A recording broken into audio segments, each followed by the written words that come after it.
ये रवि सिहाग जी की कॉपी है, शायद 2019 या 20 में इन्होंने लिखा था। सवाल काफ़ी अच्छा है कि हिंदी साहित्य के विकास में अपभ्रंश के योगदान पर प्रकाश डालिए। वस्तुतः अगर आप देखोगे तो वो हिंदी के विकास में सवाल होता है कि हिंदी के विकास में अपभ्रंश या अपभट्ट के योगदान पर प्रकाश डालिए। पर ऐसी चीज़ें कभी कभी आपको देखने को मिलती हैं, जैसे अगर हिंदी साहित्य के विकास पर अवधि होता, ब्रज होता, तो वो सारी चीज़ें चलती है क्योंकि उनके साहित्य काफ़ी पढ़ने को मिलते हैं। पर अपभ्रंश का साहित्य या फिर अपभ्रंश का योगदान उतना अच्छा साहित्यिक दृष्टि पर, या फिर अच्छा कहें या फिर कहें कि अधिक मात्रा में नहीं मिलता। पर फिर भी सवाल अच्छा है और सवाल 20 नंबर का है, सबसे बड़ी बात यह है। तो देखते हैं हिंदी साहित्य के विकास में अपभ्रंश का योगदान।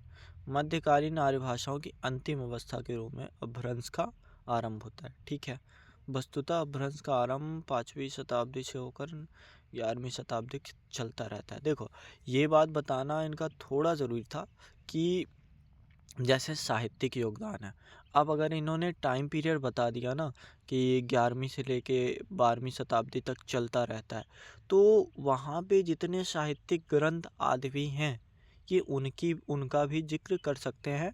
भले ही वो अवहट्ट के रूप में मिलें या फिर भले ही वो आरंभिक हिंदी के रूप में मिले, मतलब थोड़ा जिक्र किया जा सकता है क्योंकि एक भाषा तुरंत तो नहीं बदल जाती, उसको बदलने में एक समय लगता है। तो ये चीज़ इन्होंने अच्छी की।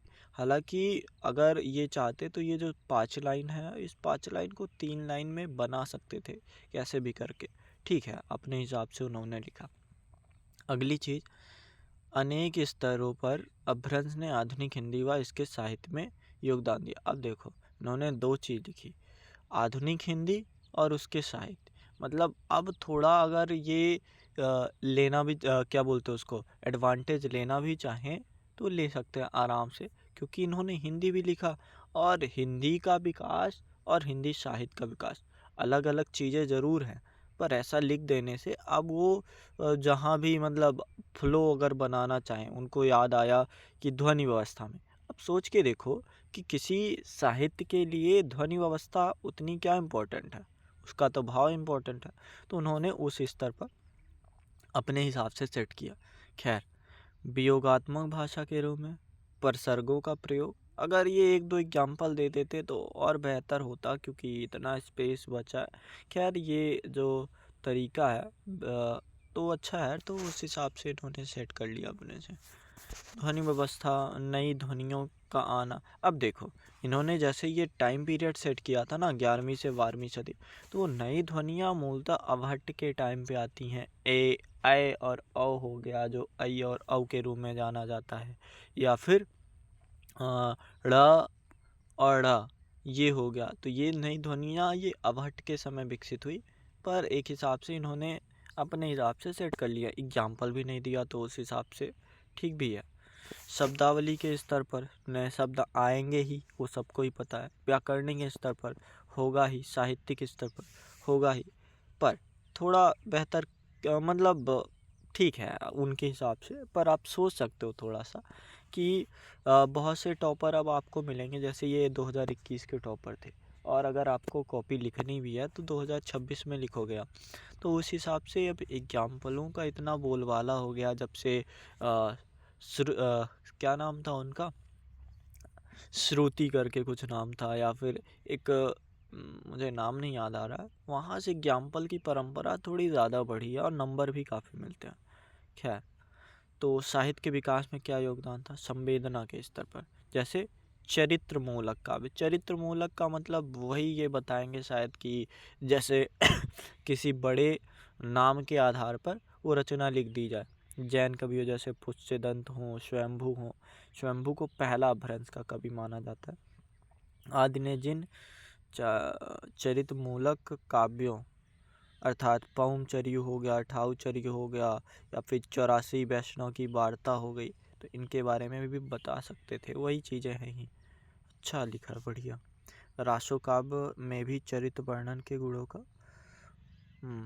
और देखो, ये तुलना भी यहीं साथ ही साथ कर रहे हैं, मतलब अलग से तुलना नहीं कर रहे हैं।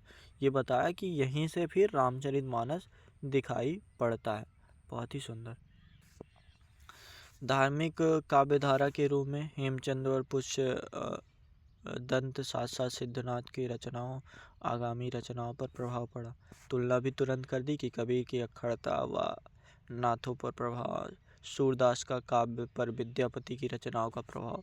और चाहते तो जो नक्शिक वर्णन किया जाता है तो वो आपको रीतकालीन कवियों में नक्शिक वर्णन मिलता ही ये दिखाई देता है, या फिर विद्यापति को बहुत क्या बोलते हैं उसको, रीतकालीन कवि आइडल मान के दिखते हैं या फिर महान मान के दिखते हैं, तो उनके लक्षण भी देखने को मिल जाते हैं। लोक काव्य की प्रचुरता, जैन के काव्यों में के साथ साथ रासो काव्य में लोक काव्य की दिखाई पड़ता है। आगे चलकर ढोला माफरा टूटा में दिखाई पड़ता है रासो काव्य धारा भी। यहाँ पे भी एग्जाम्पल वो बता सकते थे, हालांकि ठीक है इन्होंने रीतकालीन बता के क्लियर ही कर दिया कि वीर काव्य धारा यहीं से है। और जो लक्षण ग्रंथ वगैरह रीतकाल में भी मिलते हैं ना, वो अपभ्रंश की ही देन माने जा सकते हैं। तो ये बढ़िया लिखा। शिल्प के स्तर पर रासो काव्य पृथ्वीराज रासो जैसे महाकाव्य प्रभाव प्रगामी रामचरित के साथ साथ कामायनी जैसे महाकाव्यों पर पड़ा। अच्छा, एक चीज़ ये, अच्छा हालांकि आगे बताया छंद के स्तर पर दोहा चौपाई, और वहाँ पे अगर आप पढ़ोगे ना अपभ्रंश का, तो अपभ्रंश में एक चीज़ आपको मिलेगा, चौपाई टाइप का कुछ मिलेगा।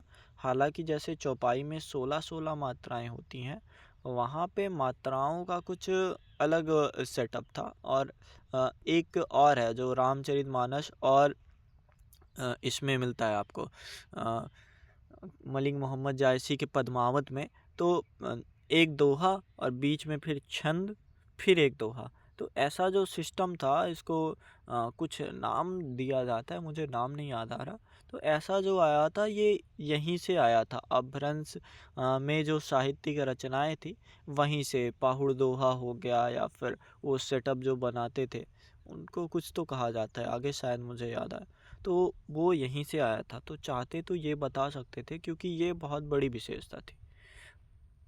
सुख चुकी संवाद विकास हुआ, जायसी के काव्यों पर इनका प्रभाव, दोहा चौपाई, हाँ कड़वक शैली, हाँ ये कड़वक शैली का विकास स्वयंभू जैसे कवियों ने किया, वही आगे चलकर जायसी और तुलसी के काव्यों का आधार बनी, या फिर कहें पद्मावत और रामचरितमानस की मूल विशेषता वही है कि आप इस तरह के लयबद्ध छंदों या फिर कड़वक छंद शैली का प्रयोग करके चीज़ें बना रहे हो। इस प्रकार अनेक स्तर पर अपभ्रंश ने हिंदी साहित्य की परंपरा, एक चीज़ आप देख रहे होगे, मतलब इन्होंने पूरा आंसर लिखा, शब्द सीमा साफ सुथरा सारी चीज़ें हैं। अगर इसमें कुछ कमी भी है तो कमियां सुधारी जा सकती हैं, पर तरीका जो होगा हमारा लिखने का, वो तरीका लगभग यही रहने वाला है कि आप बिल्कुल क्रम से बढ़ते हुए हर चीज़ों को, जैसे किस स्तर पर हम देख रहे हैं, लोक काव्य की प्रचुरता पर देख रहे हैं, या फिर धार्मिक काव्य के रूप में देख रहे हैं, या फिर भाषा के स्तर पर देख रहे हैं, या फिर संवेदना के स्तर, तो ये जो तरीका है ये काफ़ी सॉलिड तरीका है, तो ऐसा हमें भी करना चाहिए। और ऐसे ही कॉपियाँ अगर और देखनी है तो आप बताएं कि किसकी कॉपी देखें और कौन सा प्रश्न देख सकते हैं।